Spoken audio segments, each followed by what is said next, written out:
Baik, Assalamualaikum warahmatullahi wabarakatuh. Selamat siang, Profesor Dr. Insinyur Komariatus Soliha selaku dosen pengampu, serta rekan-rekan dari kelas G.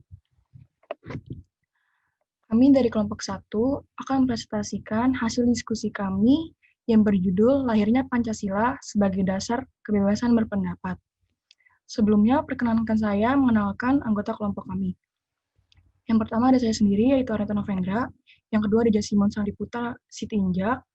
Yang ketiga ada Rala Lembayung. Yang keempat ada Mahesi Putri Senggali. Dan yang terakhir ada Emira Kirana Putri Arzani. Baik, akan saya mulai. Sesuai dengan fakta sejarah, Pancasila tidak lahir begitu saja, melainkan melalui proses yang cukup panjang dengan mempertimbangkan kepribadian dan sifat bangsa Indonesia itu sendiri. Pasti kalau kita mempelajari Pancasila dari awal, sudah tidak asing dengan yang namanya Kitab Sutasoma.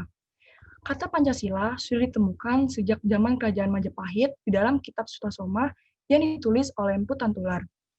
Berdasarkan kitab ini, Pancasila berasal dari bahasa Sanskerta yang terdiri dari panca yang artinya 5 dan sila yang artinya dasar atau prinsip. Arti Pancasila itu sendiri merupakan dasar negara sekaligus pandangan hidup bagi seluruh warga Indonesia. Artinya, setiap nilai yang terkandung dalam Pancasila harus dijadikan pedoman dalam melakukan sesuatu. Implementasi dari nilai-nilai tersebut harus dijalankan dengan baik. Salah satu contohnya ialah implementasi kebebasan pendapat yang mana berhubungan dengan implementasi dari Pancasila, khususnya sila keempat dan juga sila kelima. Materi selanjutnya akan dibawakan oleh Emira. Untuk Emira dipersilakan. Baik Arneta, terima kasih atas kesempatannya untuk mengizinkan saya memaparkan materi mengenai kebebasan. Tolong next selanjutnya. Slide.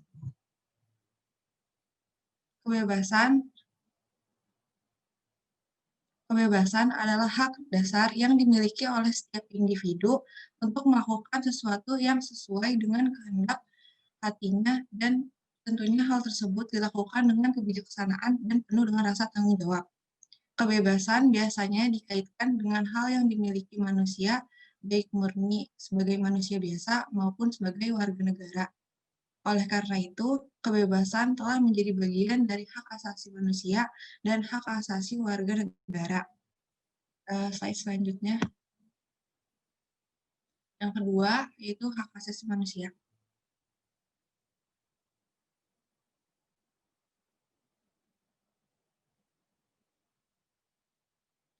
Hak asasi manusia adalah hak-hak yang sudah dimiliki oleh manusia sejak lahir.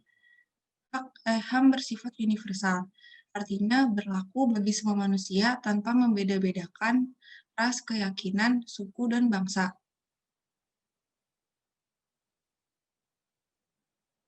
Slide sebelumnya.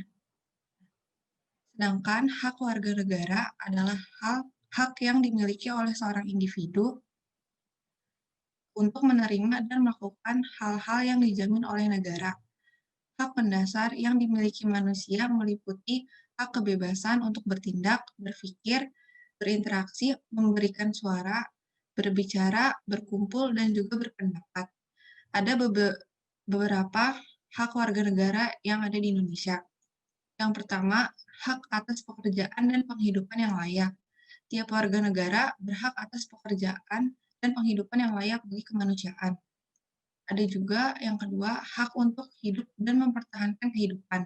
Setiap manusia berhak untuk hidup serta berhak mempertahankan hidup dan kehidupannya. Contoh yang ketiga, hak untuk membentuk keluarga dan melakukan keturunan melalui perkawinan yang sah. Contoh yang keempat, hak atas kelangsungan hidup. Setiap anak berhak atas kelangsungan hidup, tumbuh, dan berkembang. Contoh yang kelima, ada hak untuk mengembangkan diri dan melakukan pemenuhan kebutuhan dasarnya dan berhak mendapat pendidikan, ilmu pengetahuan dan teknologi, seni dan budaya demi meningkatkan kualitas hidupnya demi kesejahteraan hidup manusia. Sekian penjelasan dari saya. Untuk materi selanjutnya akan disampaikan oleh Mahesi Putri.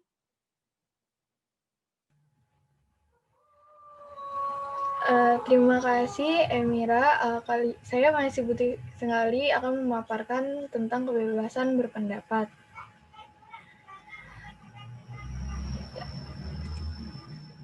Yang pertama itu ada kebebasan dalam berpendapat dijadikan sebagai media untuk menyampaikan berbagai keluhan yang dirasakan oleh masyarakat suatu negara atas kebijakan publik yang diterapkan pemerintahannya. Jadi kebebasan berpendapat itu adalah salah satu hak yang dimiliki manusia dari sekian banyak hak-hak yang lainnya. Kepekaan dan nalar kritis memicu seseorang untuk menyampaikan pendapatnya di lingkungan publik dengan harapan pendapatnya dapat menjadi pertimbangan bagi pemerintah dalam melaksanakan kebijakan. Lalu yang kedua, ada kebebasan berpendapat tidak boleh dibatasi, apalagi diancam. Hal itu karena melalui kebebasan berpendapat, kemampuan masyarakat dapat diasah. Dan kebebasan berpendapat harus dilaksanakan sesuai dengan asas keseimbangan antara hak dan kewajiban, musyawarah dan mufakat, kepastian hukum dan keadilan, proporsionalitas dan manfaatnya. Individu tidak boleh asal melontarkan pendapatnya saja karena hal tersebut berpotensi memicu perpecahan. Sebuah negara yang berkualitas harus menjamin kebebasan berpendapat melalui hukum atau undang-undangnya.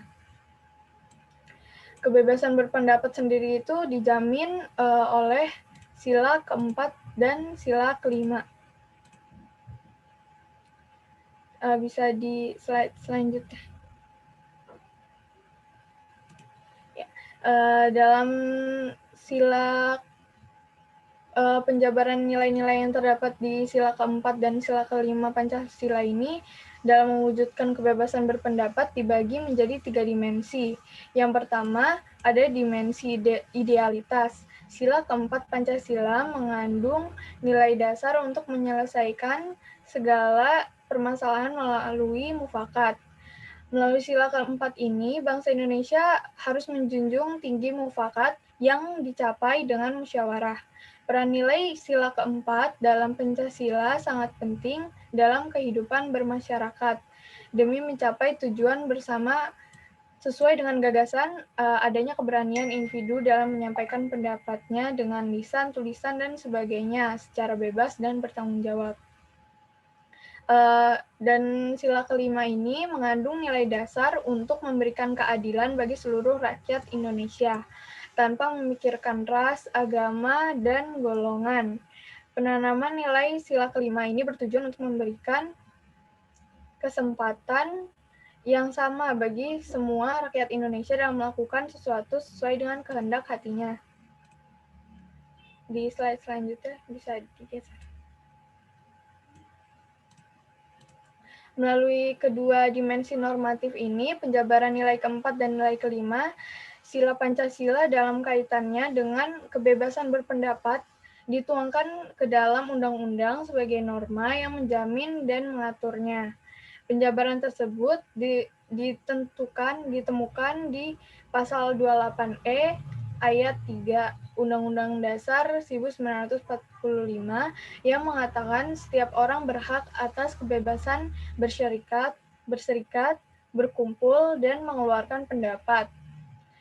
Selain di pasal 28E ayat 3 Undang-Undang Dasar 1945 ini, terdapat juga di UU nomor 9 tahun 1998 tentang kemerdekaan menyampaikan pendapat di muka umum, pasal 1 ayat 1, yang mengatakan kemerdekaan menyampaikan pendapat adalah hak setiap warga negara untuk menyampaikan pikiran dengan lisan atau tulisan dan secara bebas dan bertanggung jawab dengan ketentuan peraturan perundang-undangan yang berlaku. Pada pasal 23 ayat 2 UU nomor 39 tahun 1999 tentang HAM berisikan bahwa setiap individu berhak untuk mempunyai, mengeluarkan, dan menyebarluaskan pendapatnya sesuai hati nuraninya secara lisan atau tulisan melalui media cetak maupun elektronik dengan memerhatikan nilai-nilai yang terkandung dalam Pancasila. Lalu Undang-Undang Dasar 1945 memiliki kedudukan tertinggi di Indonesia. Apabila kebebasan berpendapat sudah dijamin langsung dalam Undang-Undang Dasar 1945, maka tidak ada lagi yang dapat mengganggu gugat. Ketiga, dimensi realistis, yaitu kebebasan berpendapat secara keseluruhan dijamin oleh Pancasila, Undang-Undang Dasar 1945, sehingga masyarakat Indonesia dapat menjadikan hal tersebut sebagai dasar untuk berani menyampaikan pendapatnya di muka umum. Dengan kata lain, Pancasila hadir sebagai stats fundamental norm dalam memberikan kebebasan berpendapat. Namun, dalam menyampaikan pendapat harus tetap menggunakan bahasa yang santun dan didasarkan pada asas keseimbangan antara hak dan kewajiban, musyawarah dan mufakat, kepastian hukum dan keadilan, proporsionalitas, dan juga manfaatnya. Slide selanjutnya.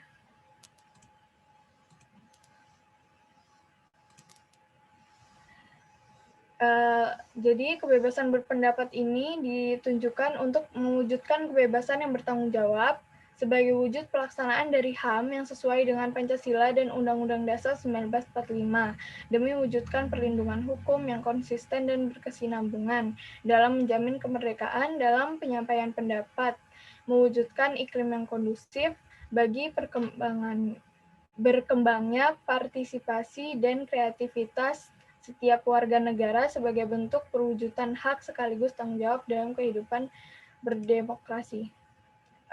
Selanjutnya akan dijelaskan oleh Rala Lembayung. Untuk Rala dipersilahkan. Baik, Mahesi, terima kasih atas kesempatannya. Selanjutnya, saya Rala Lembayung akan memaparkan materi terkait pengertian ideologi. Next.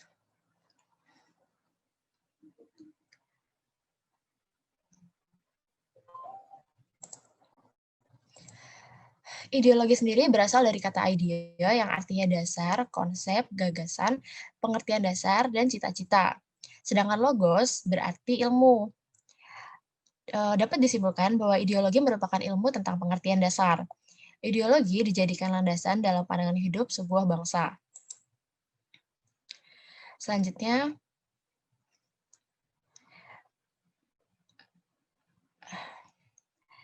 tentang ideologi di Indonesia yaitu Pancasila. Pancasila terdiri dari kata panca yang berarti 5 dan sila yang berarti asas atau prinsip. Asas ini meliputi ketuhanan, kemanusiaan, persatuan, kerakyatan, dan keadilan. Pancasila dijadikan sebagai landasan bangsa dalam menjalankan pemerintahannya. Eksistensi Pancasila sebagai ideologi tidak boleh diganggu-gugat. Pancasila dilahirkan untuk menjadi pedoman dalam berbangsa dan bernegara. Pancasila merupakan ideologi yang nilai-nilai perumusannya diambil dari berbagai aspek, seperti adat, tradisi, kebudayaan, nilai religius, dan pandangan hidup rakyat sejak sebelum merdeka. Selanjutnya, Pancasila sebagai ideologi dirumuskan oleh para founding fathers melalui proses yang panjang, yaitu melalui sidang BPUPKI yang pertama yang dilaksanakan pada 29 Mei hingga 1 Juni. Para pendiri bangsa seperti Muhammad Yamin, Mr. Supomo, dan Ir Soekarno menyampaikan beberapa gagasan yang mereka tunjukkan sebagai filosofi groundslike atau dasar didirikannya Indonesia. Berikut adalah 5 sila Pancasila versi Bung Karno yang meliputi 1. Kebangsaan Indonesia, 2. Internasionalisme atau perikemanusiaan, 3. Mufakat atau demokrasi, 4. Kesejahteraan sosial, dan 5. Ketuhanan yang berkebudayaan. Kelima asas ini menjadi amunisi Bung Karno dalam mempersiapkan dasar untuk Indonesia merdeka yang kemudian dinamakannya dari usul salah satu temannya yang merupakan ahli bahasa yaitu Pancasila. Pembahasan Pancasila kemudian dilanjutkan dengan dibentuknya Panitia 9 yang terdiri dari R. Soekarno, Dr. Andes Muhammad Hatta, Mr. A.A. Maramis, Mr. Muhammad Yamin, Ahmad Subarjo, Abi Kusno Cokrosuyoso, Abdul Kahar Muzakar, Haji Agus Salim, dan Kiai Haji Abdul Wahid Hashim yang kemudian menghasilkan Piagam Jakarta. Selanjutnya, penjabaran nilai-nilai yang terdapat dalam Pancasila terbagi ke dalam 3 dimensi. Pertama, dimensi idealitas, yaitu nilai-nilai dasar Pancasila yang bersifat sistematis, rasional, dan menyeluruh. Kedua, dimensi normatif, yaitu penjabaran nilai-nilai yang terkandung dalam Pancasila ke dalam suatu norma. Dan yang terakhir, dimensi realistis, yaitu ideologi harus mampu mencerminkan realitas dan berkembang di masyarakat. Selanjutnya, untuk materi selanjutnya saya serahkan kepada rekan saya, Jasimon. Dipersilakan. Terima kasih. Terima kasih buat kesempatan yang diberikan kepada saya. Di sini saya akan menyampaikan intisari ataupun kesimpulan dari pembahasan yang kami lakukan di dalam kelompok kami yang terdapat kata kunci kebebasan berpendapat, Pancasila, dan ideologi. Tolong lanjut ke slide selanjutnya. Kesimpulan yang kami dapatkan ialah Pancasila merupakan dasar negara sekaligus pandangan hidup bagi seluruh warga Indonesia. Pancasila sebagai ideologi dirumuskan oleh para founding fathers melalui proses yang panjang. Melalui sidang pertama BPUPKI yang dilaksanakan pada 29 Mei sampai 1 Juni, para pendiri bangsa seperti Muhammad Yamin, Mr. Supomo, dan Insinyur Soekarno, setiap nilai yang terkandung dalam Pancasila harus dijadikan sebagai pedoman. Salah satu contoh dari implementasi nilai-nilai Pancasila ialah kebebasan berpendapat yang mana berhubungan dengan implementasi dari Pancasila keempat. Kebebasan berpendapat juga dijamin langsung oleh Undang-Undang Dasar 1945. Kebebasan berpendapat adalah salah satu hak yang dimiliki manusia dari sekian banyak hak lainnya. Kebebasan berpendapat ini dijadikan sebagai media untuk menyampaikan keluhan-keluhan yang dirasakan oleh masyarakat suatu negara atas kebijakan publik yang diterapkan oleh pemerintahannya. Tidak ada yang dapat membatasi seorang masyarakat dalam berbicara atas pelayanan yang diberikan negara kepadanya. Undang-Undang Dasar 1945 memiliki kedudukan tertinggi di Indonesia. Oleh karena itu, tidak ada boleh yang mengganggu-gugatnya. Siapa yang melarang orang menyampaikan pendapatnya berarti ia melawan Undang-Undang Dasar 1945.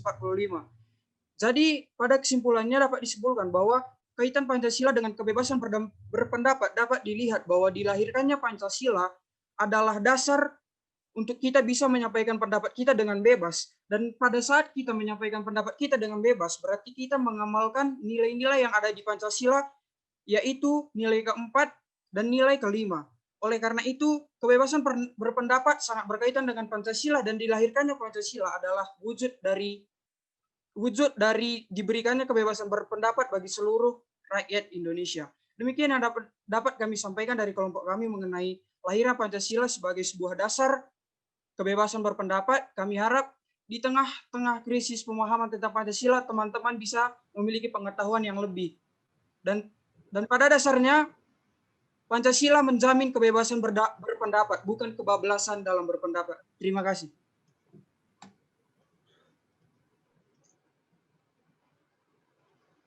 Sudah, Nak? Oke. Mohon maaf ya sambil nyetir.